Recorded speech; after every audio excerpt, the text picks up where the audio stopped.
Welcome to The Cauldron, a podcast hosted by Ed Bolden-Greer, the creator of Ravens Vail. In each episode, Ed will have free-flowing conversations about horror, life, culture, and personal growth. Expect to hear from storytellers, authors, horror experts, life gurus, thought leaders, and influencers. The Cauldron is a place where concoctions of a lot of ideas are brewed down to potions that are sometimes important and useful, sometimes eccentric and bizarre, but always just what you need. The Cauldron podcast may contain explicit language and thematic elements not suitable for all audiences. Listener discretion is advised.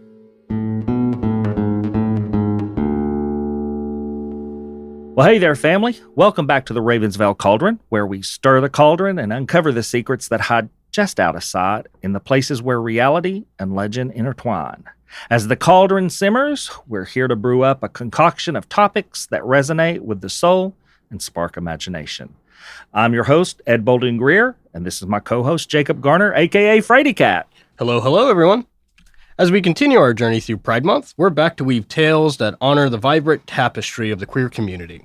Join us as we share stories of courage, love, and the enchanting power of being true to oneself in each episode this month. Let's raise our voices in unity and let the spectrum of colors shine brighter than ever.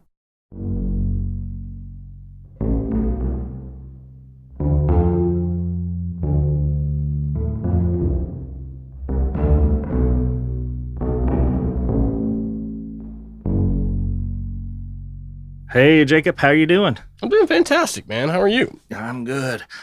All ready to get this episode on. It's one of my favorites. I was really excited with this week's research for sure. Speaking of excited, I was really excited.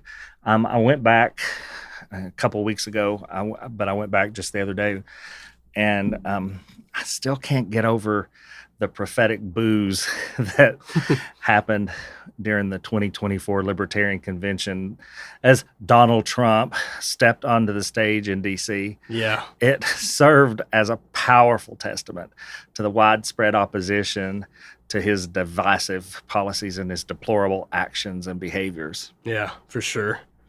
I was kind of just chuckling to myself about the rejection by the entire group, as he got on stage and they booed him. And I'm really glad that the Libertarian Party, a group known for their commitment to individual liberties and limiting government, demonstrates the rejection of Trump's authoritarian tendencies and disregard for civil liberties. It's a reminder that his brand of politics is characterized by fear-mongering, xenophobia, and disregard for the democratic norms.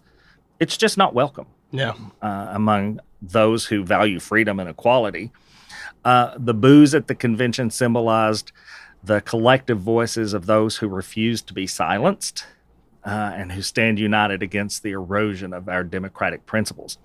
The notion of Donnie Boy being considered as the Libertarian candidate is a stark reminder of how far the principles of liberty and limited government have become distorted. I looked at that whole thing and the resounding rejection of Trump as the Libertarian candidate. Like, the audacity. It's insane, yeah. Like, he's doing all this, obviously, in response to his fear of Kennedy taking votes from him. And go for it, Kennedy. Yeah, take as many as you want, bro. Yep. But, I think that it also sent a clear message that libertarians will not be swayed by populist figures who prioritize their own self-interest over the rights and well-being of other people. Yeah, man, I know what you mean. And I never thought that I would ever live to see the day where I agreed with libertarians on, like, anything. But right. I agree with them on this one. Oh, yeah. I just thought it was funny. And then I don't know if you saw on the second day, they did this mock nomination of him. Oh, no, I didn't see that. Yeah, one of their members stood up and did like a mock nomination, calling him the greatest president. And everybody booed and laughed. And then it went on to someone in the audience talking to the chairperson, who was the nominating committee chair, I think, Yeah. saying that he had not filed paperwork to be nominated, and that he had never been associated with the Libertarian Party. And so the chair said, well, I guess he's not qualified, but I guess it's nice to be nominated. Yeah. Golly. Yeah, it was so sad. Ugh. He just it was so sad.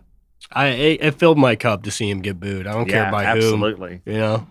But hey, moving past that, how have you been? I know you just got back from a trip in the mountains, didn't you? Oh yeah, we went up there with two of our really good friends and spent about 4 days up there for Memorial Day. It was really good.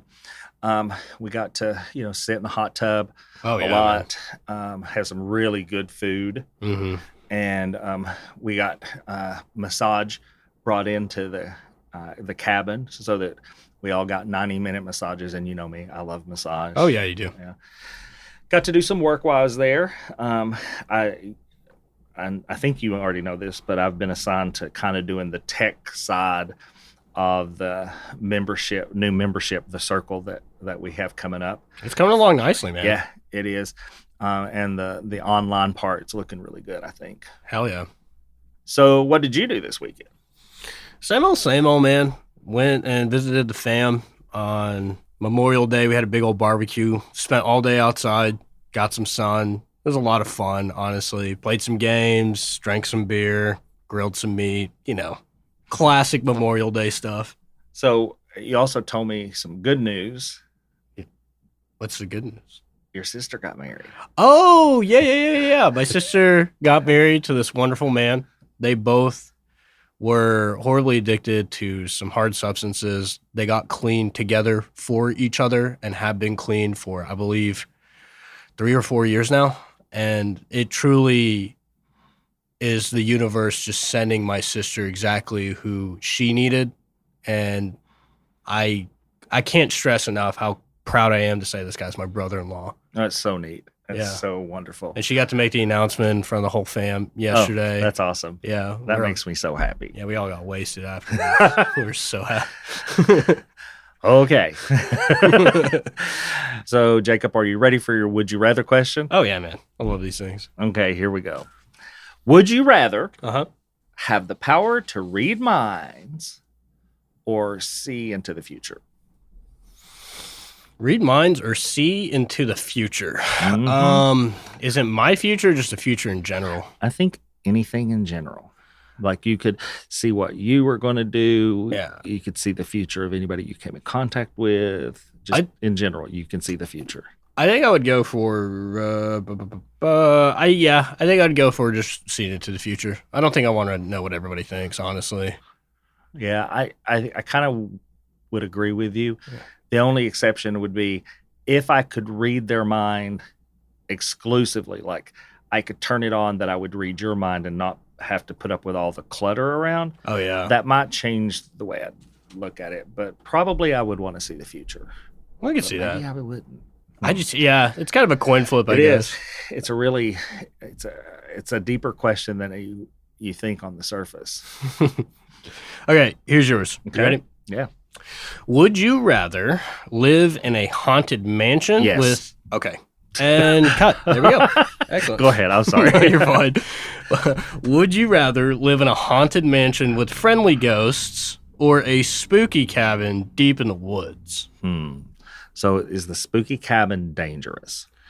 We're going to assume that it's at least 40 minutes away from civilization. So if it is the spooky cabin, though, like a poltergeist that scratches you and stuff like that? let's go with Evil Dead.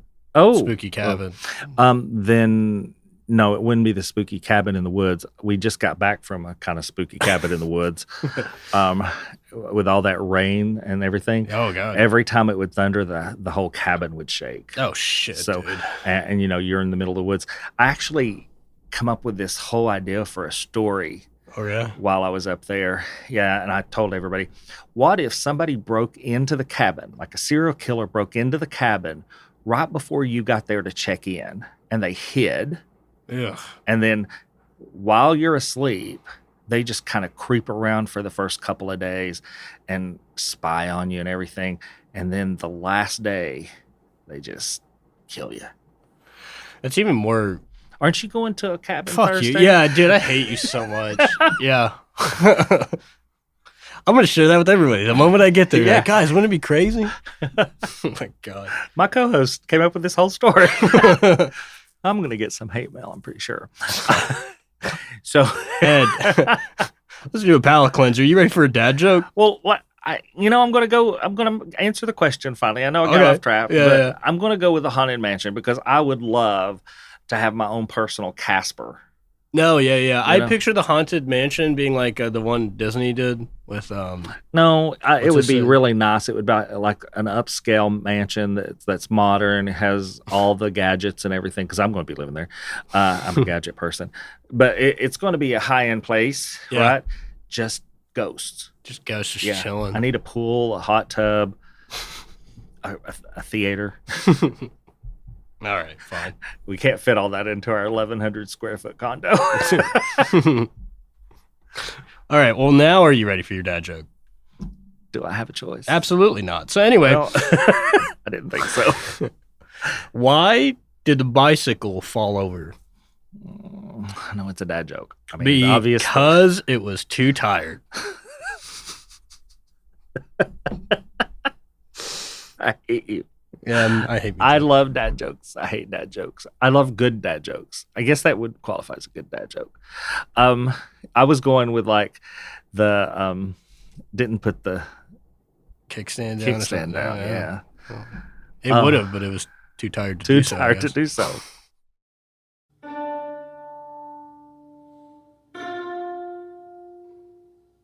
In the eerie darkness of a moonless night, a thrill seeker named Jordan ventured into the forbidden territory of the Body Farm. The Body Farm was located on the outskirts of the city limits of Knoxville, Tennessee. Ignoring the warnings and trespassing signs, curiosity consumed him as he sought a taste of the macabre. Unbeknownst to Jordan, the Body Farm was a renowned research facility dedicated to studying human decomposition. Rows of decaying bodies lay scattered across the desolate landscape, each meticulously placed for scientific examination.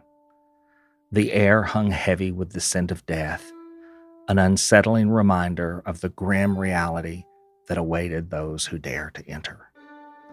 As Jordan tiptoed through the eerie silence, a strange sense of foreboding crept up his spine. Shadows danced menacingly, casting distorted shapes on the ground. In his haste to explore, Jordan stumbled upon a concealed pit, concealed under a thin veil of grass. With a gut-wrenching scream, he plummeted into the pit, disappearing into the murky depths. No one heard him scream. Weeks turned into months, and the disappearance of Jordan remained a haunting mystery. The authorities combed the area surrounding the Body Farm, but their efforts yielded no trace of the lost thrill seeker. The case grew cold, leaving loved ones in a perpetual state of anguish, uncertain of their fate. Then, on a misty-laden morning, a researcher at the Body Farm stumbled upon an unexpected sight. Amongst the decomposing corpses, they found an eerily familiar face. It was Jordan, his body now a haunting addition to the morbid experiments. The once adventurous soul had become a macabre specimen, a victim of his own morbid curiosity. Whispers spread throughout the research community, tales of a vengeful spirit haunting the Body Farm. Some claimed to hear chilling cries echoing through the night, while others swore they saw a phantom figure lurking amongst the decaying bodies. The line between science and the supernatural blurred, leaving even the most rational minds questioning the boundaries of life and death. To this day, the legend persists, a cautionary tale for those who dare to trespass on the forbidden grounds. The Body Farm stands as a chilling reminder that some mysteries should remain untouched, and the consequences of our actions can be far more horrifying than we can ever fathom. Did that really happen? No, not really. But but just think about it. What a great way to hide a body. I mean, yeah. if you get past the security guards and the cameras, I've kind of been working on a story about the paranormal stuff that would go along with the body farm and surround the body farm. I mean, just imagine all those bodies. There's got to be a bunch of ghosts. Ugh. You know what I think? I think you and I should go spend the night there. Well, family, in today's episode, we are going to be talking about the infamous body farm. The body farm, officially known as the Anthropology Research Facility, is located at the University of Tennessee right here in Knoxville. The exact location of the body farm is kept confidential to maintain the privacy and security of the research facility, obviously. It was established in 1981 by Dr. William M. Bass, a renowned forensic anthropologist. Shout out to Dr. Bass. I've read all 10 of his books. God. I've seen him speak about the body farm. Actually, in 1998, I got to take a tour of the body farm just before Dr. Bass retired. I'm legitimately not even surprised to find that out about you. He wrote 10 books? Yep. His books in order. The first one he wrote was Carved in Bone. He wrote that in 2006, and he had a book just about every year. The second one was Flesh and Bone.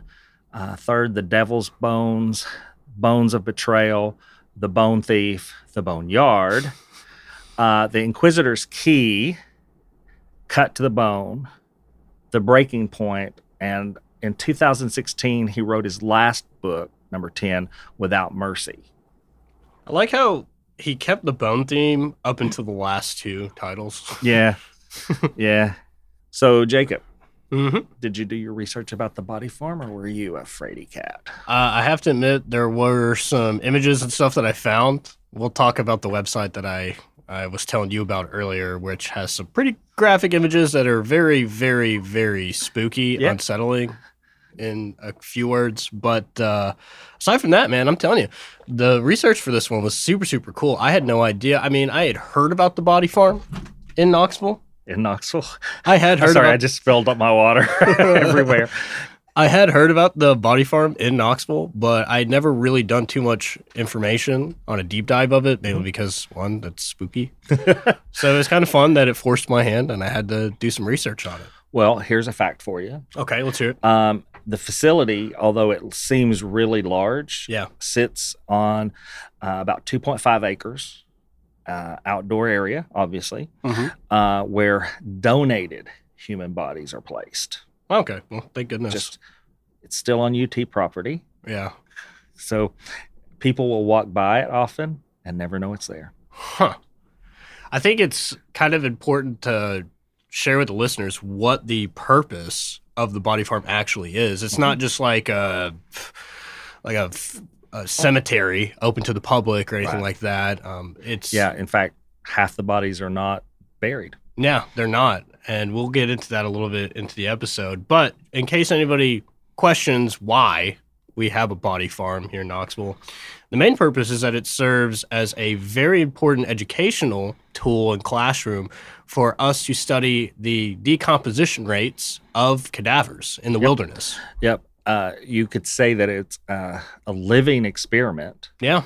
To study human decomposition under various environmental conditions to aid in forensic investigations. Yeah, exactly. So like if somebody had been murdered and dumped off in the woods somewhere, prior to this really, pivotal type of facility that exists now, we were kind of just shooting into the dark, trying to figure out how can we find it, how long has this body been here, stuff like that. Yep. If you were a fan, you might have watched the TV series Bones. No, one of my partners really likes it. I've never watched it. You should watch it. Almost all of the tech and things that they talk about come out of Knoxville. I don't doubt it. So for people that are wondering, okay, so the body farm, it's a thing, right? How long have we as human beings even been trying to study stuff like this? Since the first man got murdered, I think. I suppose, right? What's widely attributed as one of the first cases of human beings trying to understand decomposition rates and, post-mortem study to figure out how somebody was killed or met their end actually comes from ancient China. And by ancient, I'm going to put that in quotes because really there was a book written in 1247. It's like the oldest account that we have, written by a guy named Zhi Yan Jai Lu. Basically, he wrote a book that's been roughly translated as Collected Cases of Injustice Rectified, which is kind of cool. The text basically outlined how to examine bodies to determine cause of death. And this was like the first significant step in the development of what we now know as forensic pathology. Right. It wasn't particularly about murder or anything like that. Basically, the people who wrote this book and compiled all the information wanted to find out that if they walked into somebody's house and they were dead, could we determine at least how it happened, right? One thing I thought was kind of interesting, just as a side note about this book, demonic death was listed as a potential cause of death, as well as food poisoning or dehydration. But yeah, demonic death, that was one of the first things that they wrote down. Well, speaking of books, there's a very famous book that was written by Patricia Cornwell called The Body Farm. And it is written about Knoxville's body farm. In fact, it's Knoxville's reference through the whole thing, but it's not actually written about an actual event. Really? Yeah. Huh. Very interesting read. They should make it a movie. Well, the body farm has shown up in so many like pop culture things, like movies, TV shows. Most famously, just to take us down a small side road, most famously in the movie The Blind Side, they make a reference to there being bodies under Neyland Stadium. I did some deep dive, right? And I actually got on a trial subscription for the Knoxville News Sentinel. So it's not entirely true that there are bodies underneath Neyland Stadium. There's not bodies, there's bones. There's a lot of bones, yeah. From what I read, okay, to quote it exactly. So they spoke to a lady who was kind of, I guess you could say like she was a chief leader in the department for the forensic pathology of UT. Head. And while she didn't say that there were actual bodies or like cadavers stored underneath the gridiron at Neyland Stadium, somewhere in like the East Hall of the stadium, hundreds of skeletons of human beings were being stored there. They're not stored there anymore. They've expanded the facility, but for a very long time, about 2 decades, there were hundreds of bones, and you're spooky sure they're skeletons. not still there? I don't know. Expansion could mean they just went further under the stadium.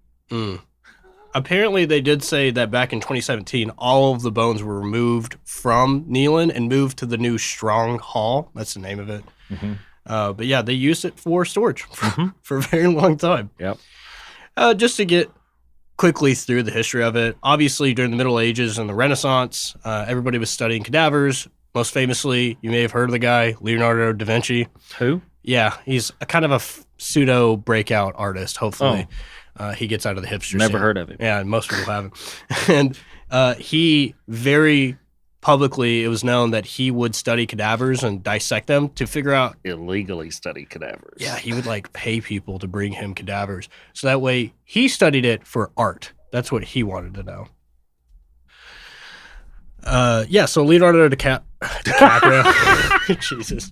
Leonardo DiCaprio studied a lot of cadavers, but only if they were 25 years or younger, actually. That's the weird part about him. No, Leonardo da Vinci studied a lot of cadavers so that way he could make his art more realistic and how the muscles, striations of it went, where the attachment sites were, and all that good stuff. And that took place around the 15th century. And then in the 18th and 19th century, quite a bit of an interest into the makeup of the body was really being taken seriously. This is when the birth of modern medicine as we know it really started to kick into action. There was one guy who actually Dr. Bass said was an inspiration for him, was a gentleman by the name of James Marsh, and he developed a test for detecting arsenic poisoning in cadavers. And it actually marked a significant milestone in forensic toxicology, mainly because he helped basically determine what the cause of death for this person was and testified in the courts, and it led to a conviction. So I thought that was kind of cool. Pretty neat. Actually, the Body Farm has been credited with solving like thousands of cases. Yeah, I picked one that I thought was really interesting that I'll talk about. But that brings us from the 18th and the 19th century to the 20th century and to the modern day. Obviously, the Body Farm was groundbreaking, pun kind of intended on that one, for what it was attempting to do. And now there's like 8 or 9 other body farms, but it all started here in Knoxville. Copycats. I know, right? So let's get into the Body Farm. Okay. So it was officially established in 1981 by, again, Dr. Bass, who was at the time a forensic anthropologist that was still under the anthropology department, but then it got split into a separate college entirely. Yeah, forensics. Just anthropology. For forensics. Yeah. My girl, V, was a forensic anthropologist. Really? Yep. Shout out to V. That's super, super cool. I think she's mad at us that she's not here today while we're talking about this. Shout out V. I decided to look into what made Dr. Bass even want to do something like this. And I found a really interesting anecdote on his Wikipedia page. So I'll just read that. Bass first got the idea for what would eventually become the Body Farm while he was at the University of Kansas in the 1960s.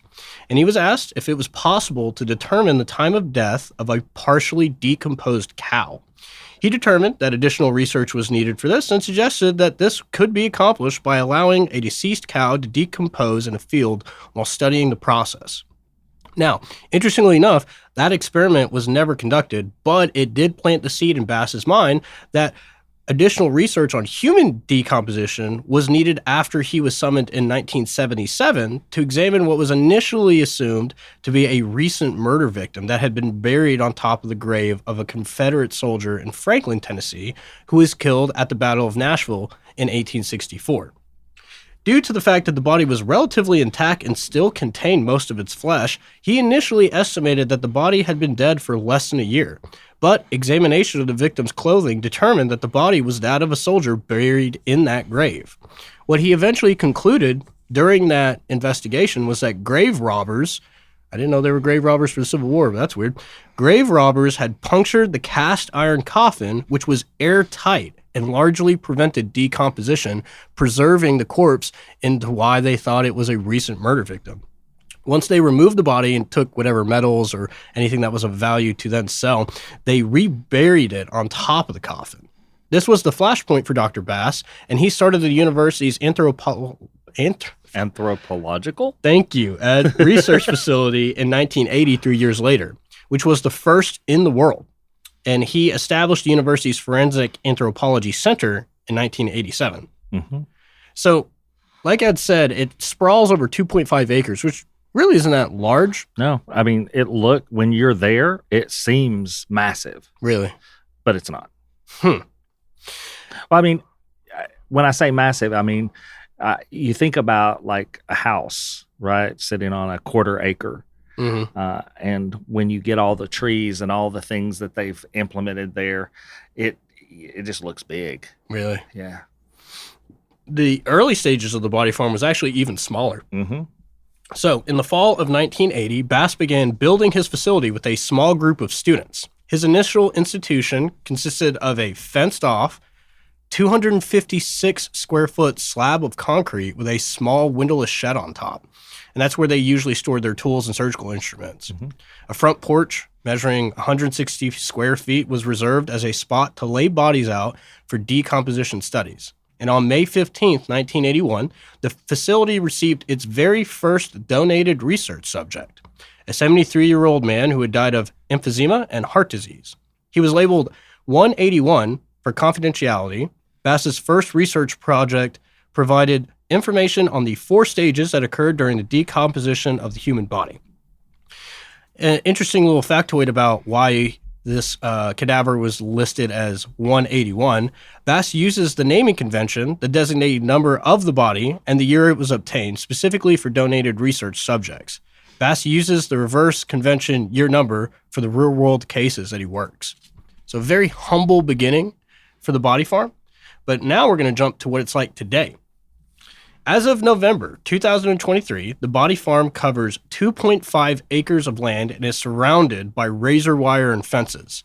Anybody that's wanting to sneak onto this place, good luck. Mm-hmm. UT also, fun fact, has its own kind of like security or police force. It does. That heavily monitors this area to make sure that there's no desecration of the corpses. Instead of just one body, approximately 40 bodies are studied at the same time in different scenarios, which I thought was pretty interesting. The information gathered by studying how the body decomposes because of digestive enzymes, bacteria, and insects is most often used to determine the post-mortem interval. Mm-hmm. You know, a lot of people just think they're laying corpses out. No, yeah. And you're probably going to talk a little bit about this later, but they actually, when I was there, were running 2 or 3 different studies, and they had 5 corpses in each of the studies. They'd put the corpses out at different times. Really? Yeah. And some of them were buried in like 2 or 3 inches of ground, down to like deeper. And then they had water that they submerged bodies in. Ugh. And they'll also do things like, after they do their initial thing, they'll put other bodies back in the same scenario and put them like in garbage bags. Yeah. To see how they do. So it's a very fascinating experiment. And it is very dark and macabre, and I want to underline that in all the research that I have found, Dr. Bass has really laid the ethical groundworks that even though the pictures and images you may see of the body farm look disrespectful to the bodies themselves, they treat them with the utmost honor and respect and care.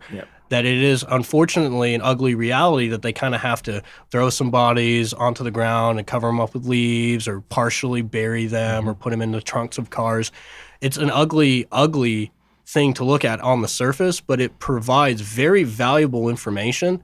And this information in particular is often a crucial detail that may be used to invalidate a false alibi and lead to a conviction of somebody who murdered somebody else. Yep. Something that I thought is also kind of cool, Knoxville's body farm, due to the nature of its work and being one of the only places at the time that was doing something like this, since 2000, the Federal Bureau of Investigation, the FBI, has sent evidence response team agents to a facility course to gain training in the clandestine grave discovery and excavation. Yep. And it has led to, like Ed said, thousands and thousands of successful investigations. I also believe that that's part of the reason that the second largest training facility for the FBI is located here. It's second only to Quantico. Really? Dow Springs, yeah. Holy cow. So if you're like me, some of the people may be wondering to themselves listening, well, what if I want my body to end up there? You can actually go to the UT Body Farm's website page on the University of Tennessee's main website, and they actually have an entire process to how to donate your body to the body farm. So I'll just read directly from their website. Donating a person's body after death will ensure that research can continue. 30 to 50 bodies are donated each year to the University of Tennessee's Anthropological Forensics Department. That's a mouthful. However, a body donation policy has been established, and there are some certain guidelines. Here are just a couple of the ones that I found. For example, once a body has been donated, the remains will not be returned to the family, as the skeleton will be placed into the program's donated skeletal collection. So even after they've let it rot to the full point of just being skeletonized, they don't give it back to you. Right. They retain the bones. Yeah, and there's thousands of bones now at UT. Yeah. Thousands of full body bones. Bodies with infected diseases such as HIV or MRSA may only be donated if first cremated. And it's still considered pretty useful for research. The main reason why they do that is because they don't want cross-contamination of MRSA. Hold on. I have a question. Yeah. They're donating the body after it's been cremated. Yes. I'm looking at him really weird because the decomposition, are they looking at the decomp of ash? Yes. So if ash was scattered in a haphazard way by somebody trying to cover up their crime, how does the human remains, once they have been cremated, how does that become affected by elements in nature? Gotcha. Type of thing. Okay. That makes more sense. I was like, Were they saying that as a joke? No. As I thought this was a pretty funny stipulation that they had. You do have to fill out pre-donation paperwork prior to the body being transported to the facility. So you can't just take grandma up there after she passed away and say, here you go, we don't want to pay for your funeral. Like, you have to give them a little bit of a heads up. Dang it, I thought I had a plan for your funeral. I am a full ogre. Ogre, though. You are an ogre, that is for sure. Ogre. I'm a full ogre. I'm a full organ donor. What's your class in D&D? I'm a halfling. Halfling Bard. Yeah. So one of the things that's really interesting is Dr. Bass gets called out to various agencies throughout the world. Yeah.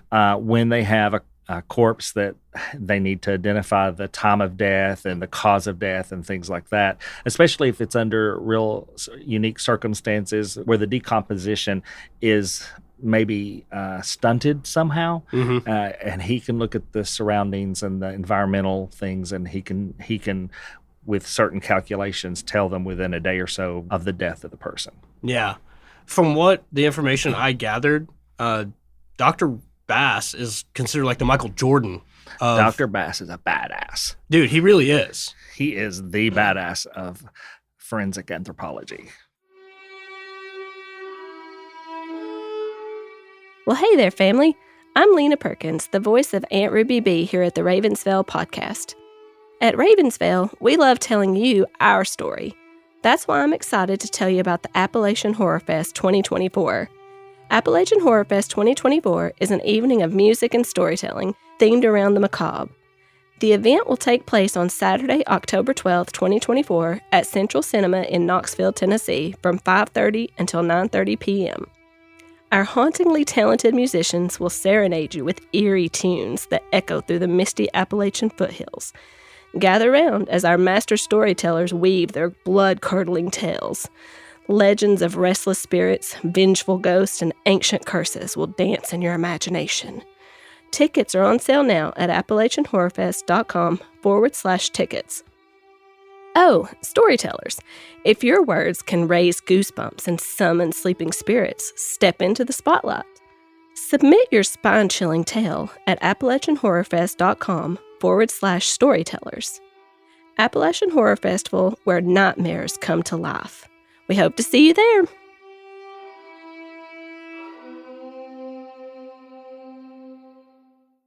Let me talk about one of the biggest cases that he was a part of.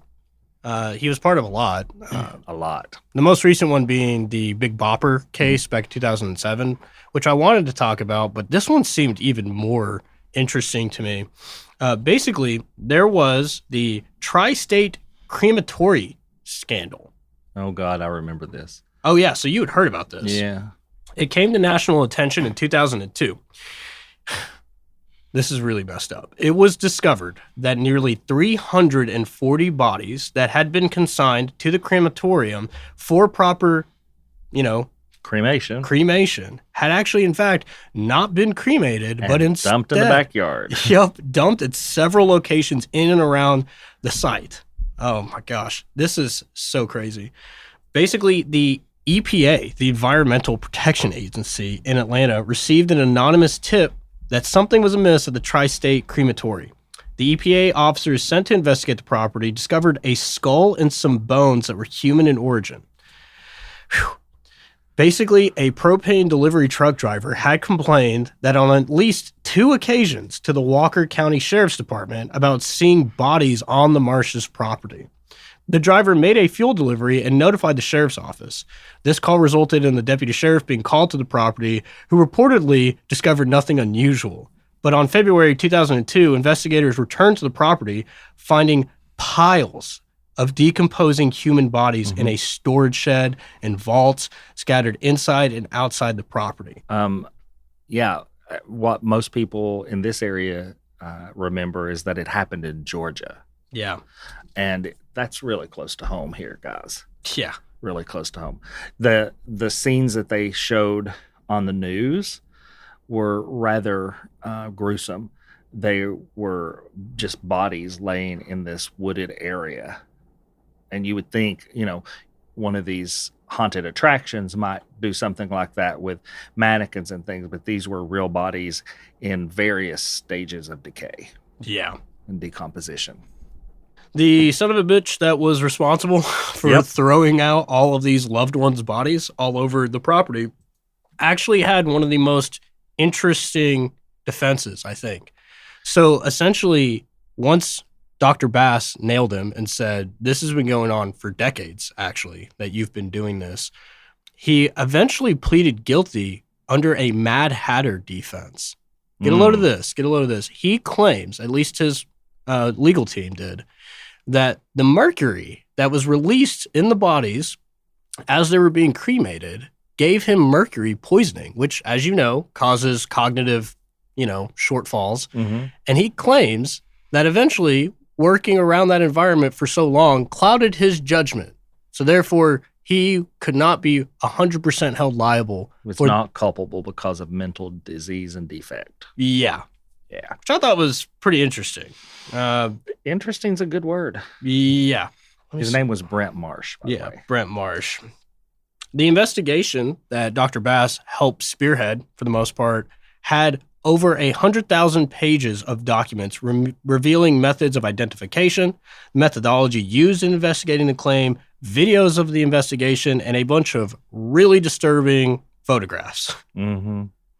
I remember seeing some of those photographs. It was gruesome.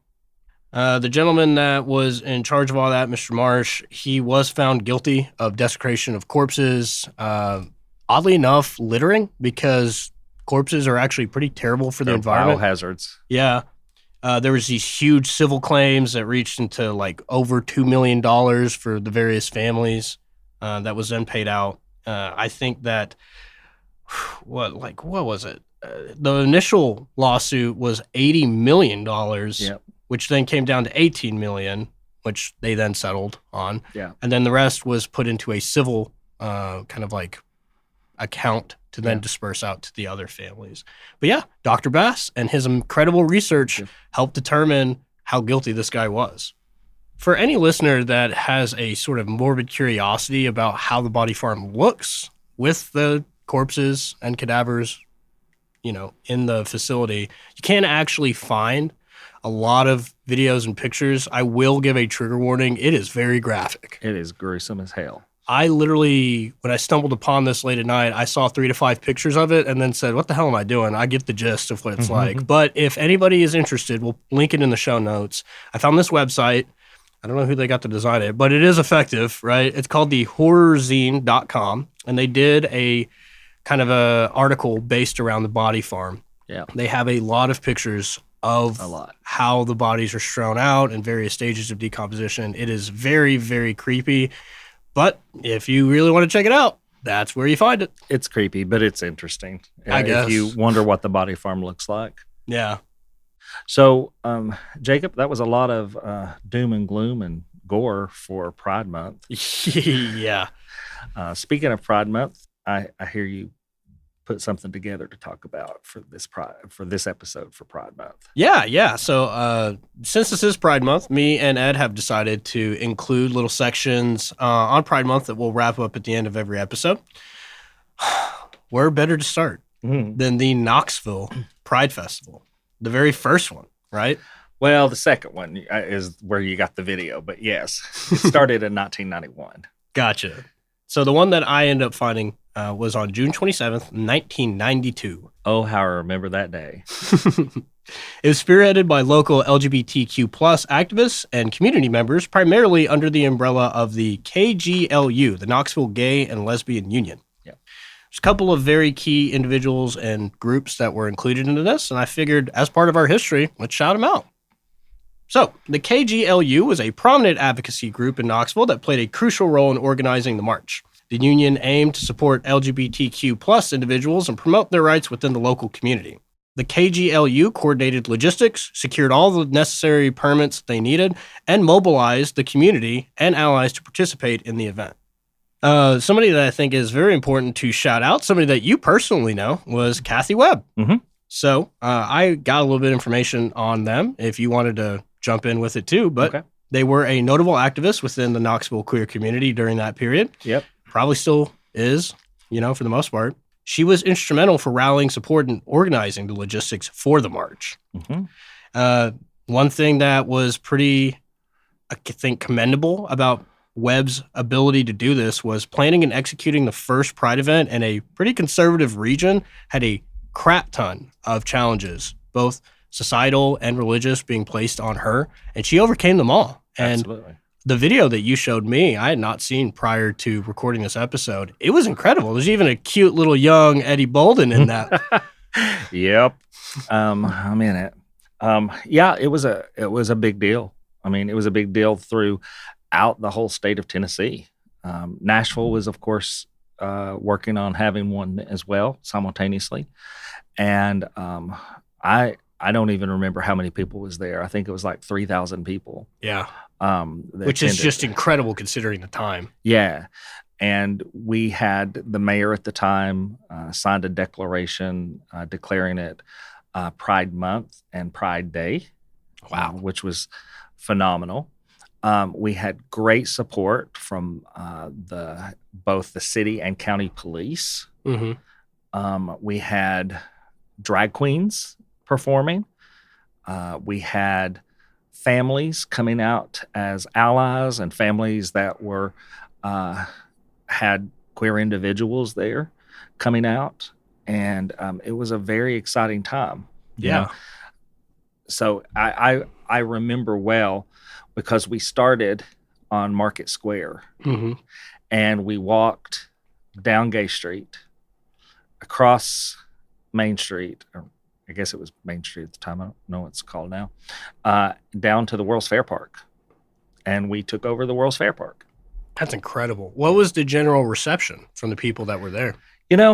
I've been to a lot of the Pride celebrations throughout the past several years. Not going to say how many, but I will say the same kind of reception. Everybody that comes and sees the parade is mostly positive. There's always 3 or 4 protesters, not big groups, but 3 or 4 protesters that are positioned on the other side of the street. Yeah. By the police to keep them away. And by the way, shout out to KPD. They do a great job in protecting people in the parade and during the festival. But, it's the same kind of religious zealots and, people who can't think their way out of a paper bag. Yeah. Kind of people. God hates fags. Yeah. Is one of the signs that we see every year. It's the same sign. They can't even make a new one. So, and I think I mentioned on our last episode about going to Washington. Yeah. And so a bunch of us have been trained on how to handle those people. And so that year we had them and we didn't have to do anything. The police did it all. But, Knoxville's come a long way, baby. Yeah. Even though we have come a long way, it was something that was pretty jarring when you were showing me that video. In that video, it took place in 1992, okay? And there was a woman that was speaking that was talking about the same allegations and kind of like demonizations of the queer community that you're still hearing. That she said, and I quote, and I'm going to paraphrase it a little bit, it's terrible that we're still labeled as groomers and child molesters, and that hopefully in the future we can change that sort of perspective that maybe some people in the community have of us. And here we are, 2024. Like, that is so pathetic and sad that we are still having to deal with that bullshit, man. I don't think we'll ever get rid of that inflammatory rhetoric that they spread. No, I don't think they will. I would hope so, but it's hard to get rid of that sort of hatred. Anybody that's interested in watching this video, we'll link it in the show notes. It's a lot of fun. Of course you will. Yeah, oh man, you guys got to see Ed. He's so cute in this little thing, and I loved the drag queens that they had that were in the video. Some of the OGs, baby. I could see the nostalgia just pouring out of you as you were watching this. Yeah, we were watching it, Ed was just going, I know that person. I know that person. Oh, I know this person. Yeah, it was a fun time. So listeners, keep that in mind as you guys are getting ready to celebrate Pride here in Knoxville, that we're speaking to one of the OGs that helped organize it. So put some respect on Ed's name. Folks, Pride Month is a vibrant and heartfelt celebration of love, diversity, and acceptance. We all know that. It's a time when the queer community and their allies come together to honor the courage it takes to live authentically and the progress made towards equality. Yet, it's also a powerful reminder that the ongoing struggle for rights and recognition and protection against violence still exists. This month, we raise the rainbow flag high, not just as a symbol of pride, but as a beacon of hope and unity. It represents the myriad of voices, experiences, and stories that make up the rainbow tapestry.